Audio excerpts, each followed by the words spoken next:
السلام علیکم محترم۔ حضور اکرم صلی اللہ علیہ وسلم کے طائف کے سفر کا قصہ۔ نبوت مل جانے کے بعد 9 برس تک نبی اکرم صلی اللہ علیہ وسلم مکہ مکرمہ میں تبلیغ فرماتے رہے اور قوم کی ہدایت اور اصلاح کی کوشش فرماتے رہے، لیکن تھوڑی سی جماعت کے سوا جو مسلمان ہو گئی تھی اور تھوڑے سے ایسے لوگوں کے علاوہ جو باوجود مسلمان نہ ہونے کے آپ کی مدد کرتے تھے،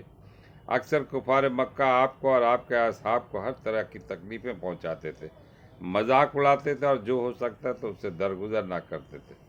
حضور کے چچا ابو طالب بھی انہی نیک دل لوگوں میں تھے جو باوجود مسلمان نہ ہونے کے حضور کے ہر قسم کی مدد فرماتے تھے۔ 10ویں سال میں جب ابو طالب کا بھی انتقال ہو گیا تب کافروں کو اور بھی ہر طرح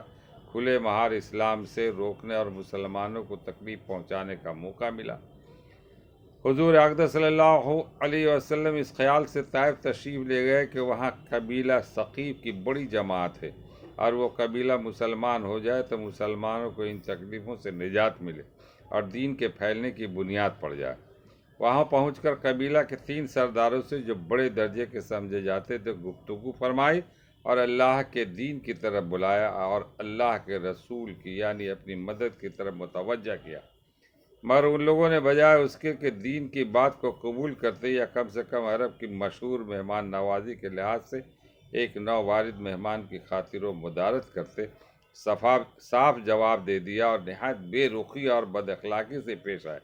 ان لوگوں نے یہ بھی گوارا نہ کیا کہ آپ یہاں قیام فرما لیں۔ جن لوگوں کو سردار سمجھ کر بات کی تھی وہ شریف ہوں گے اور مہذب گفتگو کریں گے۔ ان میں سے ایک شخص سے بولا کہ او ہو، آپ ہی کو اللہ نے نبی بنا کر بھیجا ہے۔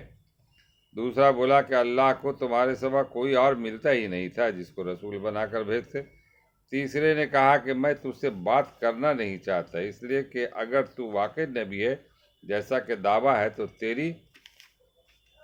بات سے انکار کر دینا مصیبت سے خالی نہیں، اور اگر جھوٹ ہے تو میں ایسے شخص سے بات کرنا نہیں چاہتا۔ اس کے بعد ان لوگوں سے نا امید ہو کر حضور اکرم صلی اللہ علیہ وسلم نے اور لوگوں سے بات کرنے کا ارادہ فرمایا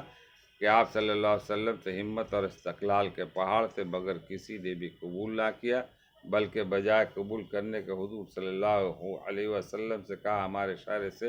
فوراً نکل جاؤ اور جہاں تمہاری چاہت کی جگہ ہو وہاں چلے جاؤ۔ حضور اکرم صلی اللہ علیہ وسلم جب ان سے بالکل مایوس ہو کر واپس ہونے لگے تو ان لوگوں نے شہر کے لڑکوں کو پیچھے لگا دیا